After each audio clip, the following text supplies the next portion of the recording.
Stop the Go ahead. YouTube. I'm still here in the YouTube. No, there's Can't no over YouTube. yours, Peter. There is no YouTube. I'm hearing it. I'm hearing a Kroger. Yeah, on your computer. Yeah. Hmm. Okay. James, hold on while we have technical difficulties. All right. Well, let's go ahead and start again. Okay. All right. Well, welcome everybody to our America's Family Reunion podcast. We're excited. We do this every Wednesday night, 8 p.m. Eastern Standard Time. And my name is Better Days with Peter Hayes, and myself, along with James Harrison, is with us, and Norm Davis.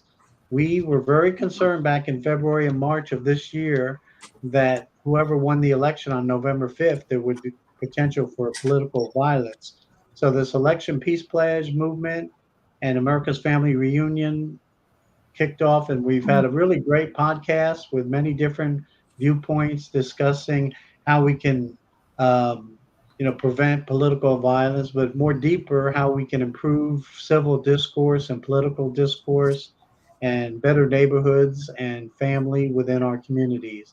So I'd like to introduce her to our great mama of our movement, Mama Joy, and she's going to share a little bit and share the election peace pledge with us.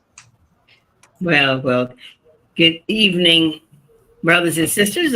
We're all family here and welcoming you again to the America's Family Reunion. The pledge, peace pledge, healing the wounds. In the heart of America, the family stands as the cornerstone of our nation, where the values of love, responsibility, and unity take root.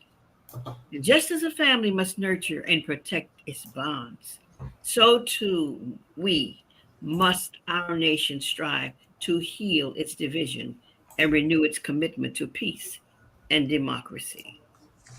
At this crucial moment, we call on every American to join in a pledge that goes beyond politics, reaching into the core of our shared humanity. The divisions we see today are the lingering echoes of a wound that has never fully healed. The split in America's family during the Civil War. And the unresolved pain of that era still resonates, influencing our present conflicts and divisions.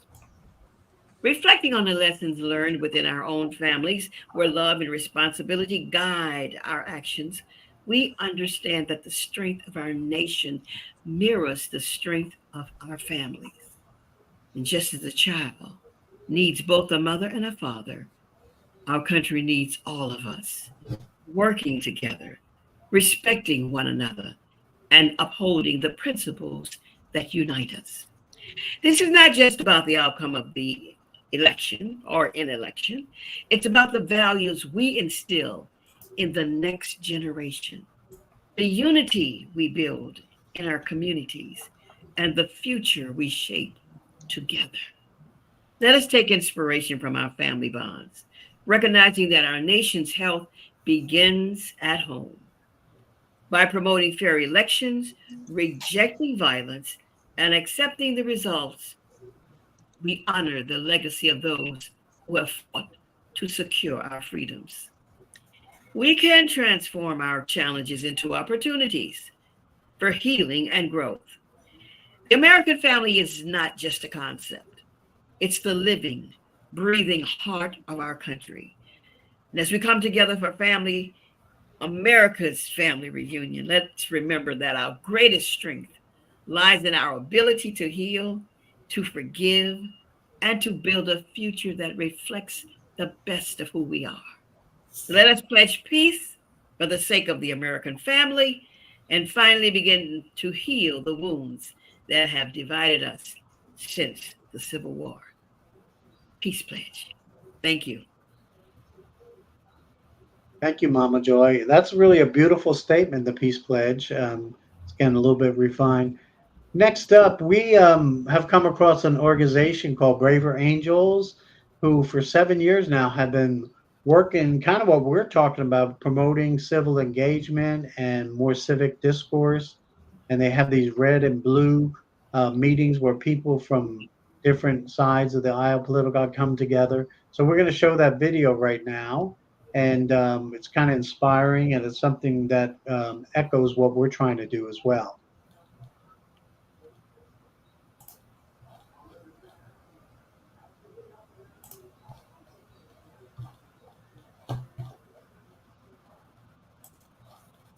Sharam? Oh, you got to, okay, we'll be showing that one. Yeah, the braver angel. It's good. It's only a minute, but it's really good. I'm leaving this place with a sense of grace and hope for our future and our nation. There is reason to be hopeful in our country. In today's political climate, to be in a group like this, it's just amazing. We want to reduce that polarization, bring people together. To be part of the solution and turn the tide on toxicity. In this election season, a hopeful alternative is possible. There was so much grace and room to listen to one another. You get to see people as human beings. There is reason to hope, not because we agree on all the issues, but because on the issues that we disagree upon, we still disagree as good people. This is what democracy looks like. And then we'll look back at the work we did today, the work that we did in Kenosha, and across all of these other things in the United States of America. Sing, these people who represent the American dream, endure for generations to come.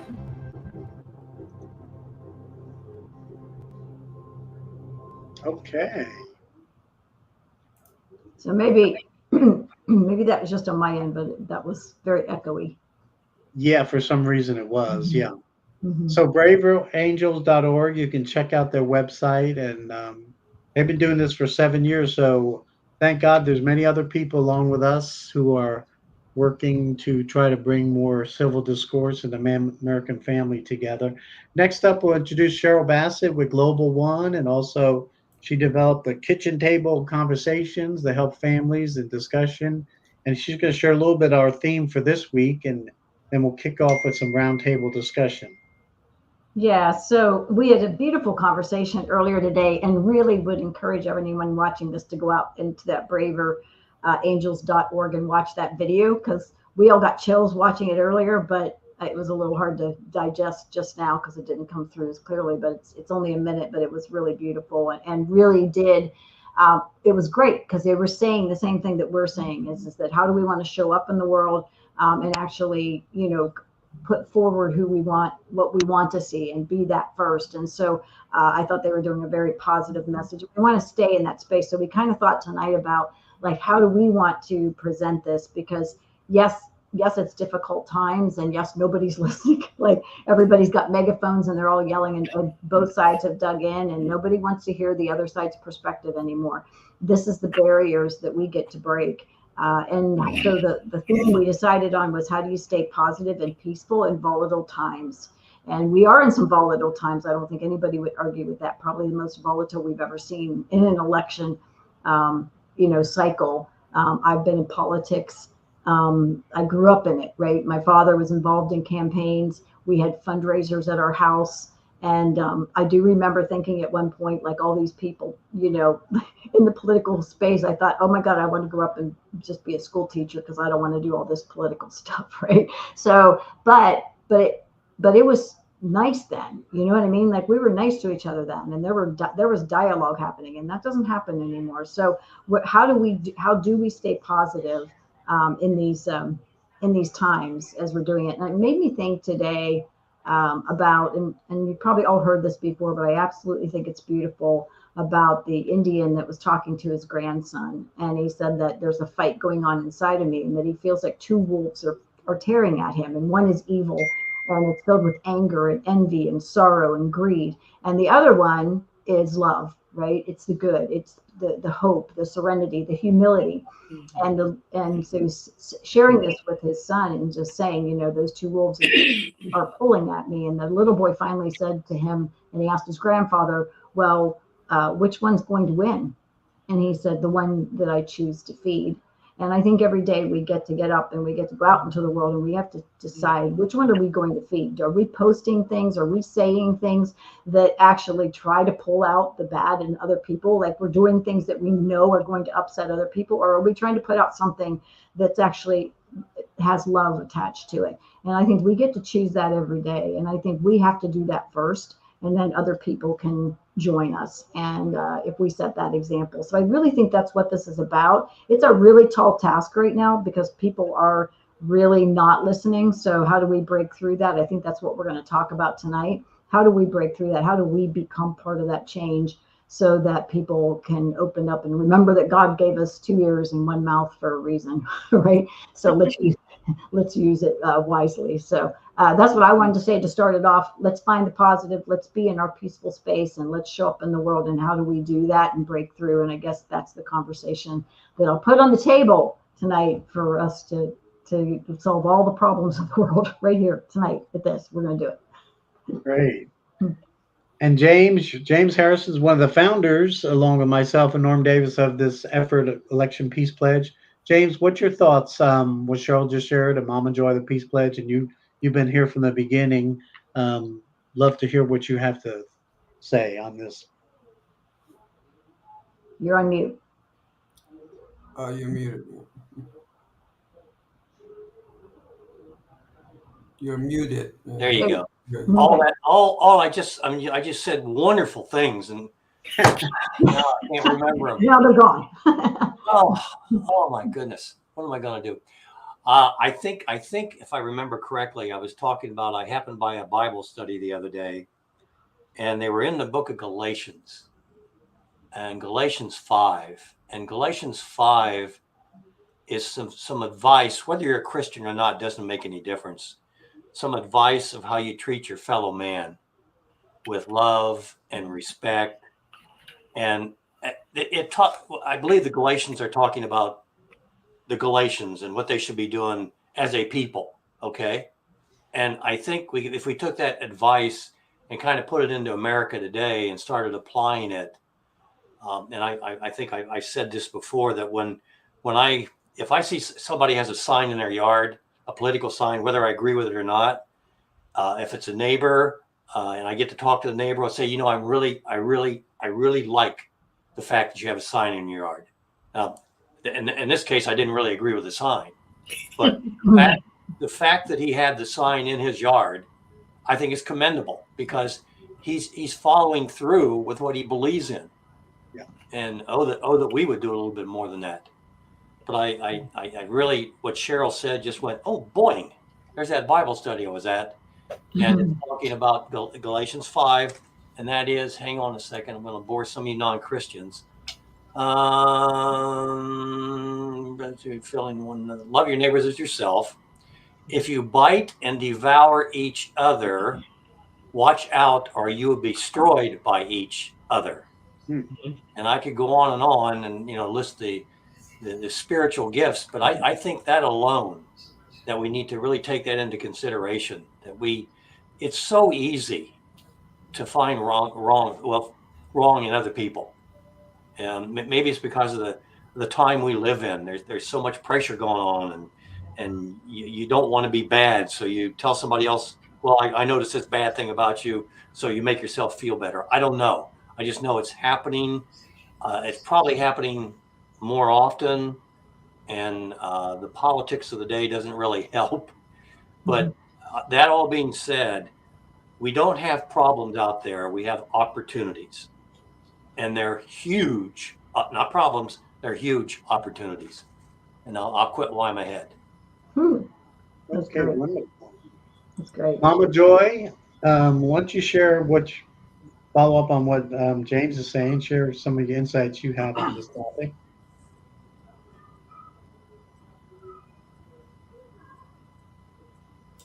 You're on mute, sweetie. I am muted. I think that was a great closing statement that you made, that they're great opportunities. It held true even for those times of the 30s when the Depression was on. Mm-hmm. They made mention of how many people, were committing suicide because of the financial statement. But there were millionaires during that time too. They saw opportunities. And I think that what we're striving to do is to change the narrative. Change the narrative, knowing that if we are people of faith and we've gotten this far, learning how to count it all joy is what I'm learning. Because it may be a strain right at this moment, but if you can count it as joy because we've all been through something before and it didn't kick us out. We're still here and we haven't lost hope. And at this point we're starting to develop visions. And that's those opportunities. They have to go back to Native American Black Eagle. He said, that which you don't understand, you destroy. So it's important that we learn how to listen. There was a person next door to my mechanic. He had his whole house with Trump on it.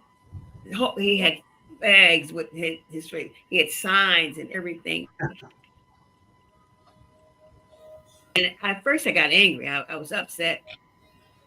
But then as I thought about the precious rights that we have, freedom of expression, I think it's a time, this will help us to force ourselves to be better listeners.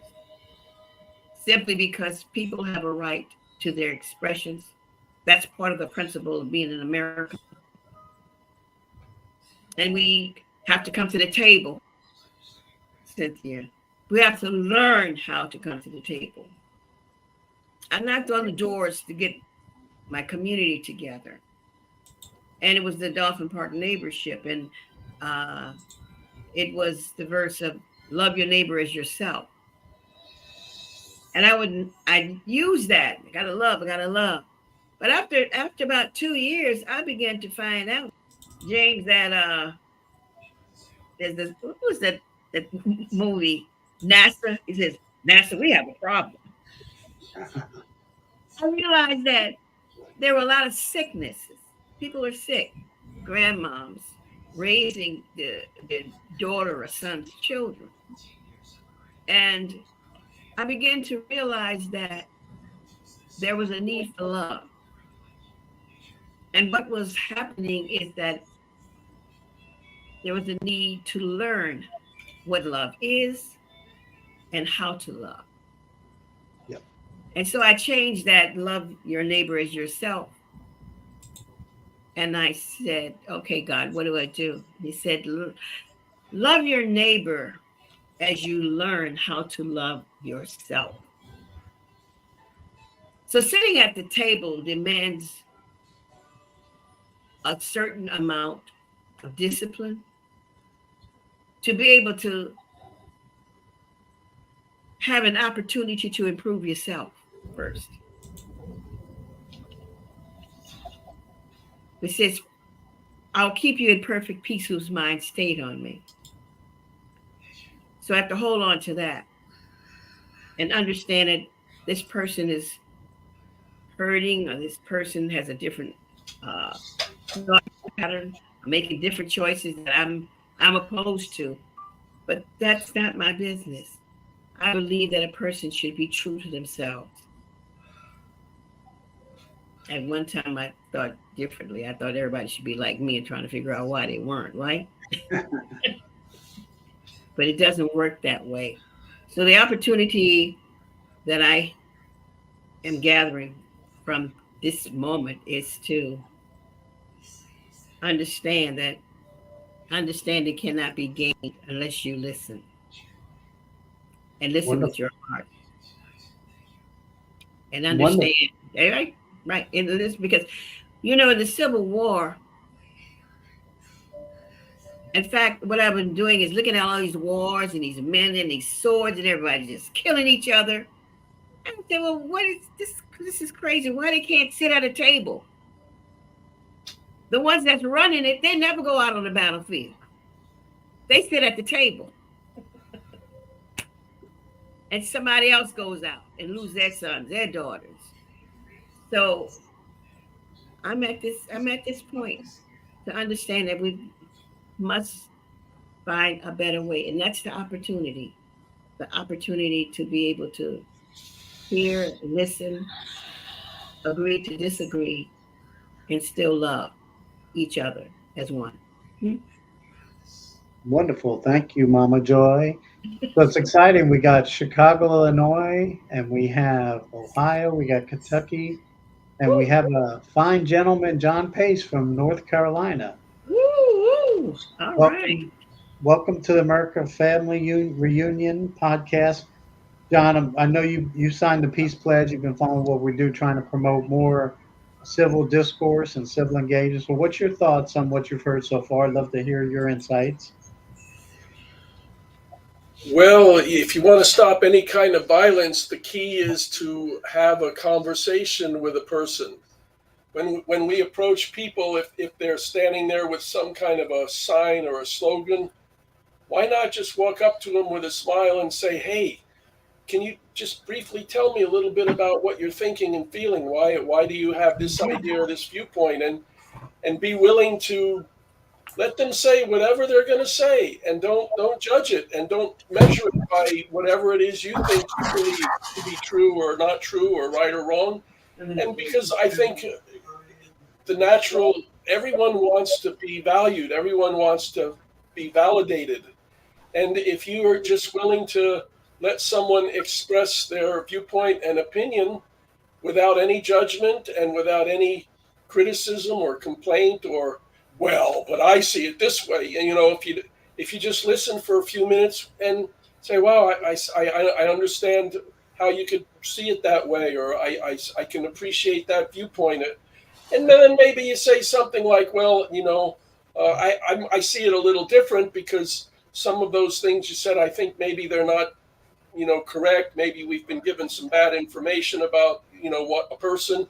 I mean, you keep it very simple and clean. And, people don't want to fight. They want to be heard. If they really have an opinion and a viewpoint, if they really believe in something, they want someone to hear them. And you don't have to say your position or viewpoint necessarily first. You can just listen to theirs and acknowledge. This is what I have my mother, and we have family members who are completely on the different sides of the aisle, not just politically, but also religiously. Yep. And the key is to have this parental heart that, hey, if I thought the things that you're thinking are absolutely true, I would feel the same way you do. But I just happen to think maybe some of the information you have is, I don't quite see it that way. That's my take on it. You gotta just be willing to listen to a person's share their viewpoint, and maybe let it go with that. And then if you see them again, or if the opportunity is there for you to give an alternate point of view, or that, I think it's powerful if they feel that you're listening to them. That's powerful. That's very powerful. And then maybe you can just say at least a sentence or two that's contradictory to what they think or feel, but they won't feel angry about it or threatened by it because you've already listened to their viewpoint, and you're just kind of quietly or softly, happening to say, yeah, I can understand that, but I actually went to a Trump rally myself, and I kind of had this experience, and so I see it a little different, but I understand. I can relate to what you're saying. If you really believe those things are true, then yeah, I can see why you'd feel pretty upset. Something like that kind of an approach. Okay, wonderful.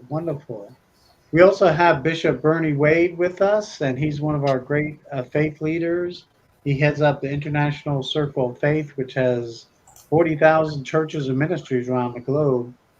Bishop Wade, we'd love to hear your viewpoint on what we're talking about, how we can create more civil discourse and especially make sure we don't have political violence along with the other violence we see in our community. Oh, well, thank you. I didn't intend to say anything tonight. My wife and I are just traveling home from a dinner meeting, but you know, I love what everybody said. What a great group we have here. Thank you for the opportunity to say something. You know, I guess for me, I'm 61 years old. Maybe it's the naivety in me, but it seems like when I was much younger, we first were Americans. We were proud of our country. We were proud of the people that made up our country. We embraced the diversity of our nation. And I think we have to focus on that during an election cycle. It may shock you all to know that I haven't been in favor of everyone who's been elected president or senator. Tongue in cheek there. I'm sure you haven't either. But we've had people from both sides of the aisle, or maybe multiple sides of the aisle. And I think we have gone to a place where it's pretty dark. I'm trying to explain to my grandchildren why we demonize those people that we disagree with, you know, and I explained to them that whether in the presidential cycle you're voting for one candidate or the other, neither one of them is the devil. That's just not. And for adults, you know, we as adults, I think we often forget there are children in the room. There are children that are listening. Absolutely. And they are confused by why. And look, if you think about it, if we look on our parents' generation, I think we would mostly agree they did not demonize the other side, whatever side they were on, near as badly as we see it now. And then I just have to cringe, because what then do we leave our children and our grandchildren? Is that, what are they going to have to go to? So we need to be really serious. Whether you like the guy or not, we have a candidate for president who has been the victim of 2 assassination attempts. That's pretty serious stuff. I think if you don't like him, then think about what if that was your candidate that you do like. And if you do like him, then I think you can feel that, and you should still think about what about the candidate on the other side. We don't want the candidate on either side being shot at or attempted to be shot at. We do not settle elections in a peaceful society with bullets. We settle them, as Mama Joy said, at the table. And fortunately, we're all blessed. We do have an opportunity to vote. And I would encourage everyone to not only go out and vote, but to encourage everyone they know, go out and vote. Vote for the candidate. And we, not just at the national level, but state level and local level. Someone has said all politics is local. So that's my thoughts. My wife and I have been sitting here enjoying your conversations and just chatting with ourselves about what you're saying. So thank you for your contribution to our lives. Awesome. Thank you, Bishop Bernie Wade. Hey, I wanted to add something here. I have at the bottom of my email, and I love all this conversation. Thank you, Mama Joy. Thank you, Bernie, James, John, all of that. It's just so beautiful in terms of, if everybody thought like us, the world would all be solved, right? But at the bottom of my email, and I've had this there forever, and it just really made me think about it tonight. It's a quote by Judith Henderson. It says, "Our greatest strength as a human race is our ability to acknowledge our differences, and our greatest weakness is our failure to embrace them." And I think right now that's where we are. And if we can learn to appreciate those differences, I always tell my kids, man, wouldn't the world be a boring place if we all were exactly the same, right? So let's value what each one of us brings, our talents, our skills, our choices, right? Like all of that gets to make this up. And so, but the other conversation that happened earlier today, and I'd love to throw this in a little bit, but I have a friend who said to me the other day, she said, you know, and we were talking about this earlier, Peter, you mentioned it, but she said, I turn on the TV and it makes me feel bad. She says, every single time I turn it on, it makes me feel bad. I'm like, well, then stop turning it on. I mean, if you keep doing something that makes you feel bad, just stop doing it, right? So I think right now, a lot of people turn on the TV, and depending on what they're listening to, it brings out this feeling of emotion that's not positive. It's not raising the vibration on us. It's not raising the vibration around us. And their goal is to be, creating chaos, creating drama, and they get the result they want, and people turn in. I don't know if we're just like addicted to that feeling, but I wrote something the other day, and I was telling them that the breaking news is that people are addicted to breaking news. How do we stop that cycle and get people to get out in nature, be with their family, turn off the TV, and stop taking it so because if it's constantly making you feel negative, you know what you're going to end. Next thing that's going to happen, you're going to end up sick, and with all kinds of health issues yourself, right? You can't be in that energy all the time and expect that it's a positive thing on you or anybody around you. So I would love to know what other ideas that we can have to get people to separate from being in the energy of all this constantly. It's 24/7, 365 news cycle, and it never stops. James had some ideas on that. James, you want to be next, and then we'll hear from Mama Joy. You have to unmute first, right? Yes. A lot of folks might be. A lot of folks are addicted to bad news, not bad news, but bad news. And it's that's all you hear. Whichever team you're on, and I think we're kind of isolated, one side or the other, left or right. But it's the thing that will for sure bring us together, and I can guarantee this, and I don't want to see it, and that's why I'm trying to do what I'm doing. But the thing that will definitely bring us all together is a 4-letter word, and it's called pain.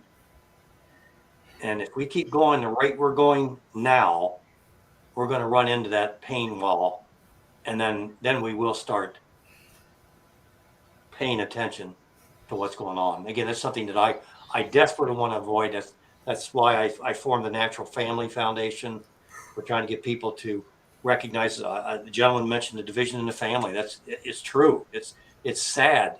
It's true, and we're trying to get the family back together, and in unity, if you will. I think without part of that is understanding the role of everybody in the family. And the fathers have a role, mothers have a role, children have a role, aunts, uncles, etc. And we need to. This is about as local as you can get, is the family. Yeah. Then you can go outside of that. But if we don't get this family situation fixed, I fear where we're going to head as a country, because I firmly believe that as goes the family, so goes the nation. So I started this off by saying folks are addicted to bad news, and now I'm talking about bad news, right? but I have a solution to it, at least I think a partial solution, and that's start focusing on the family, define it, put it back in its place in society. One of the biggest problems we have is we have the government running families. We're sitting at the Thanksgiving table, if you will, that little card table. That's where the family's sitting instead of the head of the table. That's one of the things that I think we desperately need to do, is put the family at the head of that table, that fathers and mothers make decisions for children. I think fathers and mothers ought to be educating their children. And I'll leave it at that before I get any more trouble. Okay. Yeah, actually, interesting. I was talking to someone on another conversation today, and think about the last 3 presidential elections. No one talked about the family. Trump, Biden didn't talk about it. Trump, Hillary didn't talk about it. Not a single word about the family and the breakdown of the family being a major issue. And it's not being talked about now. There was no mention of it. And quite shocking when most of us realize it's the core issue, because you go, individual, family, community. It's a 3-step process. We're all individuals. We come participate in a family, as Mama Joy said, and local, and then neighborhood. Mama Joy, what's your thoughts on that? And kind of what John and James were talking about, and Cheryl as well. Well, when I moved into this community, Spirit, I know I had children. My children of excellent speakers, and they can debate, and they can shut down even adults. I didn't even know they would. So when I came and moved in, well, they went. I'm mama, okay. And one thing I taught my children to speak your mind, and I allowed them to speak to me. And people would say, "Oh, you let your children disrespect you." I said, "No, they're not disrespecting me. Why don't you shut them up?" I said, "No, you can't shut your children up. You must teach them and nurture them to be able to speak from their heart what they believe. If I shut them down, what's going to happen in the streets?" So I knew I had children who were very strong verbally. And I knew that there were a lot of kids in the neighborhood and families. Children attract children. So I had to get prayerful, Brother James. And let me tag on to what Bishop Wade said. All politics is local. You can bring that politics onto the family table. And I decided that I had to protect my children, but I could only do so if I knew who my neighbors were. Because they have to walk these streets. I can't keep them in the doors. So in order for me to be secure and have some peace of mind about my children traveling from home to school, I had to work out an idea of the path that they would go. And that was first through the neighborhood to the bus stop. And so I realized I developed a little booklet so that I could sit and talk and educate with the people in my neighborhood. I learned who they were. And then later on, the children started telling me about people that I didn't even know because, children are always outdoors. So not only is it important for us to listen to adults and sit at the table, it's important that we make a decision to hear what our children have to say. What was their day like? Who did they see? Who did they meet? What are they doing? And I learned that my biggest protectors in the neighborhood were the children. Because they go places where you tell them don't go. They know other children, they know about the families, because we, as adults, we stay in. But in time, I began to understand, to respect the experiences of our children. And I brought my block into the understanding that we're all family. And we all become mothers and fathers of our children. They thought I was silly, but I just continued on. And as I continued on, then I had a little peace walk around the block. Well, because there was a lot of trash, a lot of things. The people get in the cars, they ride out, they never walk around, they don't speak to anybody. They were secure with just being able to come home.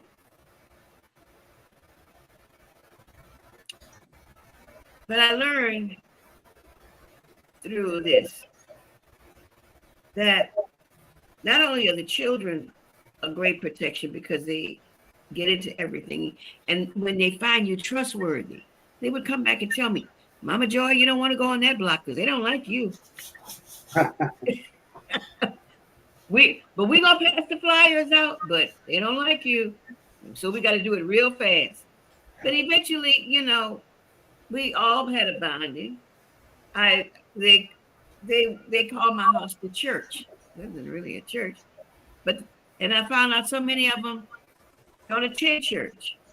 And again, when Bishop Bernie Wade said that politics is local, he also said that we were all American citizens. We don't realize that they don't teach that in school anymore. Yeah. We don't realize when we were children that the churches also were in alignment with that idea of what an American citizen was. So in whatever we do, we understand we can't do it by ourselves. So we know that our children are not getting it in school, so they're not being reinforced as to what the powers of their citizenship is in the community. And that's what I learned here, which I have to do again, is that the community must take responsibility as well to teach citizenship, to teach about the spirit and the power that is within themselves, to teach that we the people starts on the ground, right where we are. Absolutely. And one of the power that I found out was developing Black clubs, having meetings with my neighbors. And then we gathered together anything that we did what we could. In those areas that we did not have, we would go to the alderman. So we started developing a relationship with the politics. And when the politicians would come around and they would see all these people, they had second thoughts about not serving us. We were able to have much done. So the politics starts at home. It starts in the neighborhood, in the community, in the schools, but it grows to all those degrees. And we have just been comfortable and let it go because everything was fine. But now we've got to get to work and get busy and focus bit by bit on what areas we're going to tackle. But always be a good listener and have the heart, like Brother John says, and and listen. Walk up to them boldly, but make sure that your heart is clear. You're not, you don't want to walk up there and somebody holding a sign or whatever. Know that you go in peace so that you can have the right tone, and then you'll get the right response. It's something that we're going to have to learn as we go along. But we can. Wonderful. Mm-hmm. And that's some very practical advice, and also the fact of how to build up neighborhood. And I've been a block watch captain myself for 25 years, and just getting out and meeting your neighbors is such a valuable thing. We had a couple of neighborhood precinct parties, block parties, and just bringing people together from your own block is so valuable because people move quite a bit. One thing I shared last week, I think, so every year about 20% of the American people move. So think about that. So within a 5-year period, you might have 100% turnover of a neighborhood. So, people are moving out, especially apartments, but even houses. So, I've been in my house since 1990. Wow, we've seen incredible turnover since that period. So the very fact that 20% of American people move every year, I'm not one of those 20% because I've been here for, 34 years, but that's just the statistics that, just the fact that getting out to know your neighbors. John, anything in North Carolina that you've done to get to know your neighbors better? I know you and your wife have been very active in the community around your neighborhood, and you've done Martin Luther King Day of Service and service projects. You want to give us some practical things that you've done to get better contact with your neighbors? Well, just kind of normal things like we live in a cul-de-sac, so we constantly, whenever we go out, when it's garbage time, different neighbors take response. We just make sure that everybody gets their garbage can back from the curb. Just little things, greeting everybody when they come out to go to work. If you happen to be out at the same time, got to make sure you say hello. And we know everybody. It's pretty simple for us in our cul-de-sac. And, we don't, although my wife is very active politically, we're very careful about, we don't want to be too bold in terms of aggressive on our front lawn. It's enough for the neighbors to understand just, subtly where we're at. politically, but we don't have to, flash it across the neighborhood. Some places you might be living where you're all alone, and your house faces a street and there's no neighbors around you. Then you have a reason why you put the sign in your yard for people driving by, but you have to be sensitive to who your neighbors are and what their likes and dislikes are. And I think the key point here is family. And you mentioned that this hasn't been discussed enough. And every issue that that is important goes back to parents and children, parents having responsibility and authority over their children.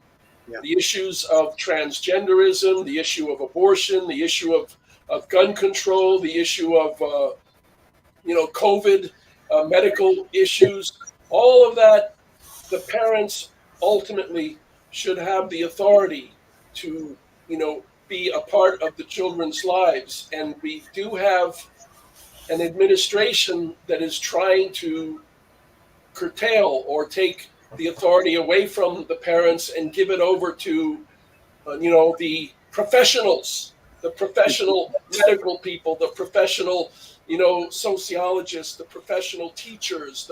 There is no such thing as professional, those people. Parents ultimately have to be admired and appreciated and respected. Yes, sometimes the parents aren't good.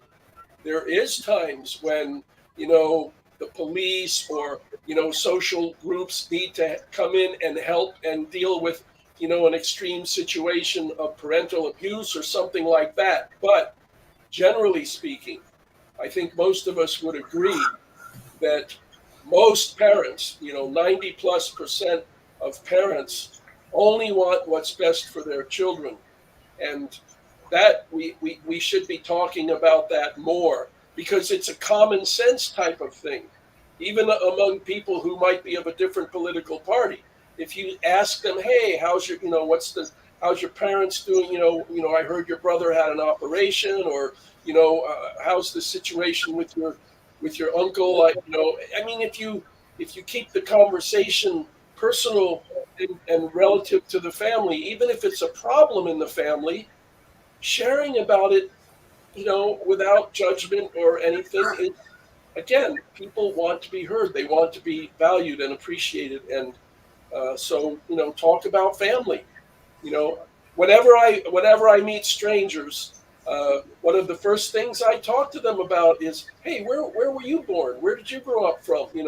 I was born in Queens, and when I was 11 years old, we moved here to Cary, and who were your parents? And that kind of a conversation, and that keeps it basic and simple. And I believe, I'll be very religious about it. I believe God's central concern and care and presence is in a family, even more than the church. It's the family where God really wants to be, because the family is 24/7 a day. Sometimes church is just on Sunday or Wednesday night Bible study, but we really need to bring God back to the family. Anyway, thank you. Well, thanks. Yeah, and that's been a central theme of our family reunion discussions over the last couple months, is the idea of bringing this idea that we are one nation under God, um, back to America and the identity. And it is very true what Mama Jaws brought up and Bishop Wade. We've gotten away from that consensus or those self-evident truths, that we are created by our creator. We have a creator. And when you get away from that, excuse my French, all hell's going to break loose when we get away from the idea that we are all one family under our creator. Well, we're looking for some really crazy stuff to take place, and we're seeing it. Great. So, Cheryl, you've been hearing that. What's the essence? You've created a program, family conversations. Why did you do that, and what's the value of having conversations at the kitchen table with your family?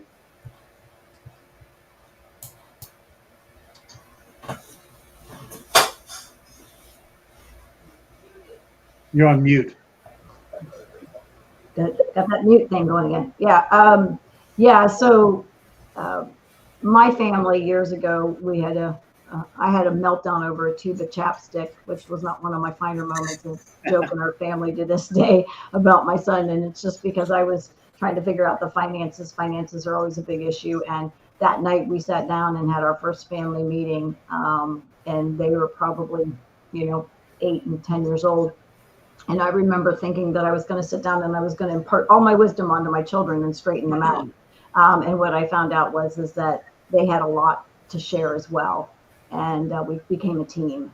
And from that, I created a family meeting toolkit, and I share 4 gifts. That's all about how we can connect at the kitchen table, where everyone feels heard and valued and supported and celebrated in that process. And I realized at that point, when later in life, when we were going through, I would say, our crisis, right, that it really wasn't a crisis, because we already knew how to get through it. We put the things in place and to be able to weather any storm, because we realized how important we were to each other, and that communication was there. And I think sometimes when families come up against that, if they haven't done that, if there's not that connection, that kitchen table conversation that Mama Joyce talked about, they don't know how to navigate the rough stuff. And but if you already know how to communicate as a team, and you realize that you're all together in it together, it's beautiful. And my kids stepped up and participated in ways that I would have never imagined. But they wanted to be a part of the solution. They wanted to feel like they were a part of that conversation. And so I would just say, the family for us, and it wasn't, and I used to always say this, but it's not just about the hour that we did once a week, where we had a very sacred time that we connected each week, but it wasn't about that hour. It was about when we left that table, and how we showed up in the world once we left that, right? So it was all the other hours of every other day, and how we were a part of the world that we live in. And that starts with our table, but it actually is our communities, it's our schools, it's our neighbors, right? And we wanted to be a part of that solution. So I agree, and I feel like there is a big disconnect. I remember I met a guy, this is probably 10 years ago, and he said, everybody's worried about a terrorist threat coming in. Like everybody's like talking about the terrorist thing, and whether or not, we're going to be attacked again. This thing was, that's of course way after 9/11, but it was still being, he said that people think that's the biggest threat. He said the biggest threat is not that. The biggest threat is what is happening at our kitchen tables with our own families because of the disconnect. Because that's what will tear the America apart, is that disconnect at the kitchen table. And so I agree with everything that's being said here, and I think we have to find those ways to put that meaning back, and recognize that it starts with us. And if we want to see change out on the world, then ripples don't flow in, they flow out. We have to become that change and make it happen first, and then it spreads to our communities and our nation. So. Yes. Well, let's hear from James, and then Mama Joy's going to close us out. Thanks, Mama Joy. When I graduated from college and I was in business and I was making a lot of money and I was good at what I was doing, I thought I was smart. And then God gave me children. I recognized how dumb I really was. All right. You listen to them and you watch them and you learn. It's an incredible learning experience. Cheryl, I'd like to learn a little bit more about what you're doing, maybe tie in with what we're doing. Yeah. And John, I officially appointed you as a VP in the Natural Family Foundation. I love what you said. Look, the first institution that God created for the benefit of man was the family. And it wasn't by mistake. We have a Father in heaven. We have brothers and sisters in Christ. And it's a special relationship that you learn in the family. And taking that outside, that kind of love outside it's difficult to do, but it's something we need to do. Mm-hmm. Absolutely. Well, Mama Joy, we got some great prophets and excellent speakers always, as usual, don't we? Well, I'm beginning to learn with working with you all that all we need to do is just get started, because each one of us are already working in what we love, what's in our heart, and what we value. And I am so honored to be a part of this because it's encouraging me to get back out again. Yeah. It's encouraging me to do that because as Cheryl was speaking, I could remember my dad having family day. Every Wednesday, we knew we were going to go downtown and do window watching. We weren't buying. We're just going to look at the windows and talk about the clothes, bikes, or whatever, toys, or whatever. Just get out and just walk together. And it was a time that I really, it was the time when my dad was there and I could hold his hand. And I can remember that even now. And so what I did, Cheryl, and all, I just realized as you were talking about the table and family, we had a family day when I had my children. Yeah, I didn't really want to have children. I wanted to be a basketball star, but then I turned out I didn't grow tall enough. I wanted to be a model. I wasn't tall enough. And everything was blocking. And then when I got married and had kids, I said, what is this? You know? But because my dad took time with us, I realized how special it was. And as my kids developed, James, once a week, we were at the table. And I just realized that. Once a week, we were at the table, but it was called a table, and we were on task with a word for the week. Each week, one of us was assigned to a word. And you gave your definition. The rule was you gave your definition for the word. Then you look in the dictionary and see what the word meant. Then you write it out and you did a presentation. So we had a presentation. And yes, we had judges. All of us were here, and we judged them on the presentation, how they stand, and all this kind of stuff. And if people didn't want to cooperate, then they had some penalties. But just listening to you, you are refreshing me and reminding me of some of the things that I did, and it worked, and it's still working. And what I see, they're doing the same things to their family, with their families. Yeah. And I just said I'm grateful for this because it says train up a child in the way he should go, and he won't depart. Yeah. But one of the things we don't mention is that there's two sides to that, because there's another side. No matter what you train a child, they're gonna be that way. And when I talk, just bring it in, not negative, but as I was working towards the emancipation, and I started looking at Ku Klux Men, you know, people with the caps on, white caps, and they were holding their children, babies in the arms, and they had children to their side. For the first time, I understood the power of training and modeling for your children. It doesn't matter what it is, they're going to be pretty much the way their mom and dad are, and ready to die for that. And it touched me, John. Is he here? He's gone. Yeah, John's here. John, it touched me deeply because before then, I had bitter feelings about those ghostwriters. But when I saw those children, I wept. I wept because I knew that they were going to follow in those same footsteps. Yeah. And I knew that they were going to stand very strong and being taught things that were totally not what a loving God would have the children to be. So we got to touch these children. We've got to, and we have to protect them because they're going to come in contact with these. And I'd like us to discuss, how can we prepare? What can we do to prepare? Because opportunities are here for us. And I believe we can be successful.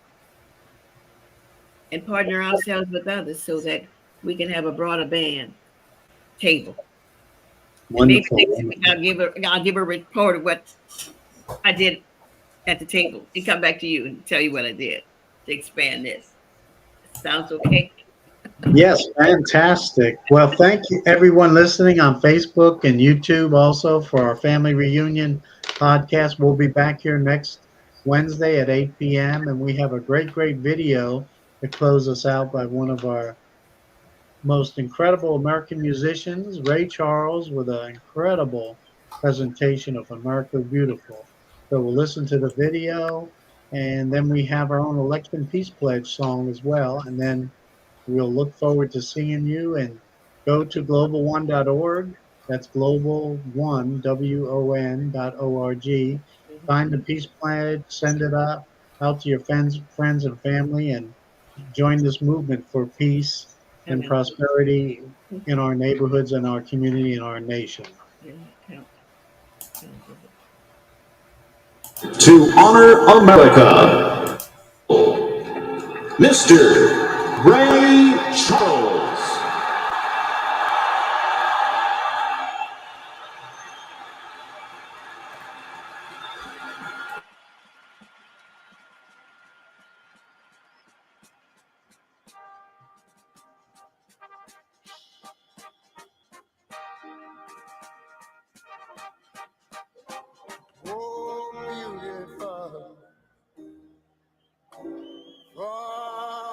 Heroes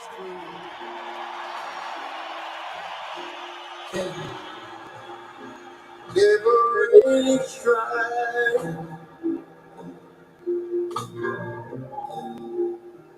Who more than self their country love? And when she falling down, what I'm thinking about that, this America, sweet America. Man, I know if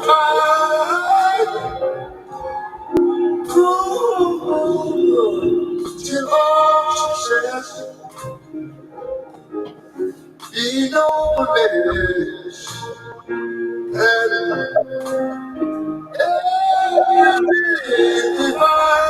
If you know, when I was in the war, I remember we always say these words. Oh, our spacious sky, and the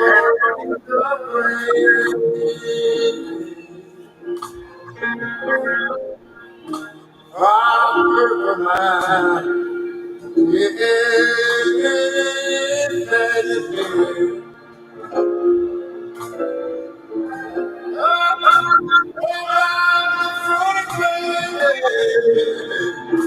now wait a minute.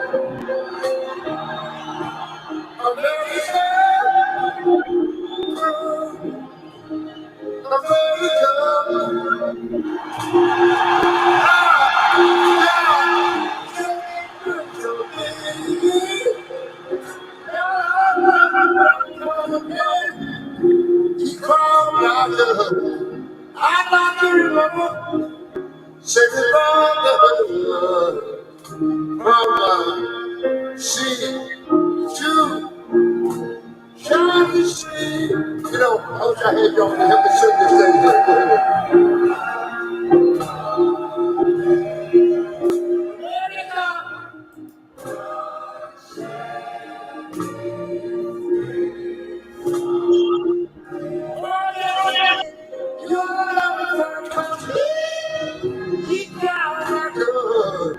He told me said it all from sea to shining sea.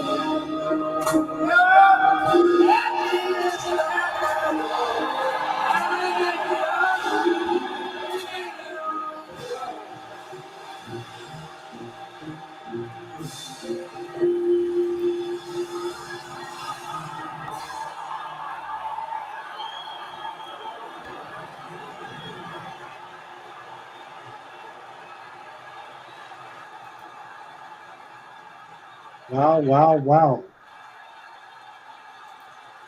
Pretty phenomenal. That was the first World Series after 9/11.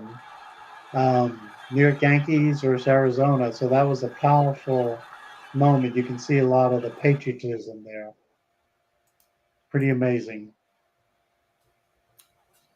Okay, well, thank you, everybody. You want to close us out, Sharon, with our song? In the heart of America, our family stands tall. Bonds of love and unity, holding us all. In the heart of America, our family stands tall. Bonds of love and unity, holding us all. We must nurture these ties, our strength to renew, healing the wounds, coming together anew. America's family reunion, a pledge for peace, honoring our legacy, divisions to cease. Through fair elections, accepting the choice, rejecting the violence with one united voice. Yeah, the Civil War's echoes still linger in time. Unresolved pain, fueling conflicts unkind. But our families teach love can overcome. Working together, our country's work is done. America's family reunion, a pledge for peace, honoring our legacy, divisions to cease. Through fair elections, accepting the choice, rejecting the violence with one united voice. Our greatest strength lies in healing and growth, forgiving each other to reap what we sow. The American flag,